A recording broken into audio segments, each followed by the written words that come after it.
নমস্কার দর্শক বন্ধু, আমি সুব্রত। আজকে কিন্তু একটি গুরুত্বপূর্ণ এবং গুড নিউজ নিয়ে চলে এসেছি। যেসব রাজ্যের যুবক যুবতীরা এমপ্লয়মেন্ট ব্যাংক থেকে আপনারা যে টাকা ভাতা পান সেই টাকা কিন্তু রিলিজ করলো। তা welcome my YouTube channel government update. প্রতিনিয়ত গভর্নমেন্ট আপডেট পেতে এবং সরকারি প্রকল্পগুলি আপডেট পেতে আমার চ্যানেলকে অবশ্যই সাবস্ক্রাইব করুন এবং পাশে থাকা বেল নোটিফিকেশনটি অন করে রাখুন, তাহলে আমাদের ভিডিওগুলো দ্রুত এবং সর্বপ্রথম আপনাদের কাছে পৌঁছবে।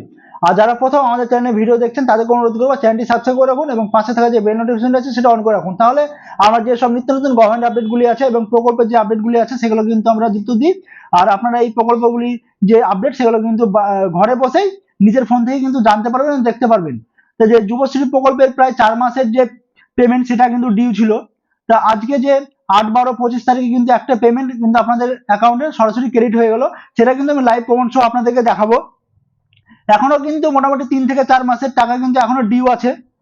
তো এই ডিউ আপনারা কবে পাবেন সেই নিয়ে কিন্তু মূল ভিডিও। তো রাজ্য সরকার যেহেতু আমাদের টাকা দিতে শুরু করেছে, তা আমি আশা করছি আপনাদের কিন্তু ধাপে ধাপে আপনাদের মোটামুটি আরো 2 মাসের টাকা দিন দশেকের মধ্যে কিন্তু আপনাদের অ্যাকাউন্টে চলে আসবে, কেননা 4 মাসে ডিউ ছিল। এই 4 মাসের মধ্যে কিন্তু 1 মাসের আপনার পেমেন্ট হয়ে গেল। এখনো কিন্তু 3 মাসের ডিউ আছে। সেই 3 মাসের মধ্যে আপনার দিন দশেকের মধ্যে কিন্তু আরো 2 মাসের যে টাকা সেটা কিন্তু পেমেন্ট হয়ে যাবে আশা করছি। আর যে লাইভ প্রমাণ সহ আমি বললাম যে আপনাদের টাকাটা ক্রেডিট হচ্ছে সেটা কিন্তু আপনারা দেখে নেবেন, দেখতে পাচ্ছেন আমার স্ক্রিনে কিন্তু শো হচ্ছে।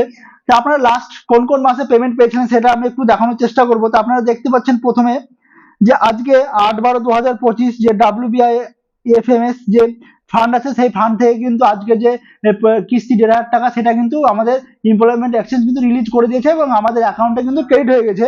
এর আগে লক্ষ্য করলে দেখতে পাবেন লাস্ট যে 3টে ট্রানজাকশন হয়েছিল বা আপনাদের অ্যাকাউন্টে এসেছিল টাকাটা, সেটা কিন্তু 20-8-2025 তারিখে কিন্তু টাকাটা এসেছিল। এরপরে দেখতে পাচ্ছেন আরেকটা কিস্তি, সেটা এসেছিল 15-9-2025-এ কিন্তু আরেকটা কিস্তি 1,500 টাকা কিন্তু আপনাদের অ্যাকাউন্টে ক্রেডিট হয়েছিল।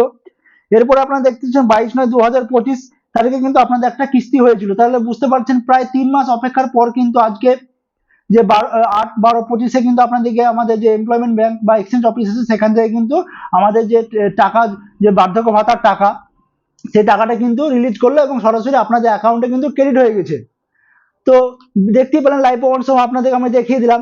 তো যেসব বন্ধুরা এখনো যুবশ্রী প্রকল্পে আপনারা আবেদন করেননি তাদেরকে আমি বলবো আপনারা আবেদন করুন, কেন এই প্রকল্পে কিন্তু বছরে মোট 18,000 টাকা কিন্তু দিয়ে থাকে। এই প্রকল্পে আবেদন করার জন্য আপনাকে কিন্তু ক্লাস অষ্টম পাস অবশ্যই হতে হবে এবং আপনাকে কিন্তু পশ্চিমবঙ্গের বাসিন্দা হতে হবে এবং আপনি যে অনলাইনের মাধ্যমে এই প্রকল্পটি আপনি আবেদন করতে পারবেন ঘরে বসে বা যে কোনো কম্পিউটার দোকান থেকে কিন্তু আপনি আবেদন করতে পারবেন এবং সেখান থেকে যে হার্ড কপিটি বেরোবে সেটা কিন্তু আপনাদেরকে এক্সচেঞ্জ অফিসে গিয়ে কিন্তু জমা করতে পারবেন এবং তারপরে আপনাকে কিছু ওয়েট করতে হবে। ওয়েট করার পর কিন্তু আপনাদেরকে একটা মেসেজ দিবে, যেটা আপনাদের সংরক্ষণ করে রাখতে হবে।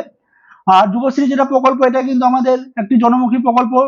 প্রায় 2013 সাল থেকে কিন্তু এই প্রকল্প স্টার্ট হয়েছিল এবং এই প্রকল্পে প্রায় 10 লাখের ওপরে যেসব বেকার যুবক যুবতী আছে তারা কিন্তু এই এমপ্লয়মেন্ট এক্সচেঞ্জ থেকে কিন্তু অলরেডি টাকা পাচ্ছে। আপনারা অ্যাপ্লাই করুন, আপনারা কিন্তু টাকা পাবেন। তা এই ছিল আজকে আমার মূল ভিডিও। আমার ভিডিও যদি ভালো লেগে থাকে অবশ্যই লাইক শেয়ার সাবস্ক্রাইব করবেন।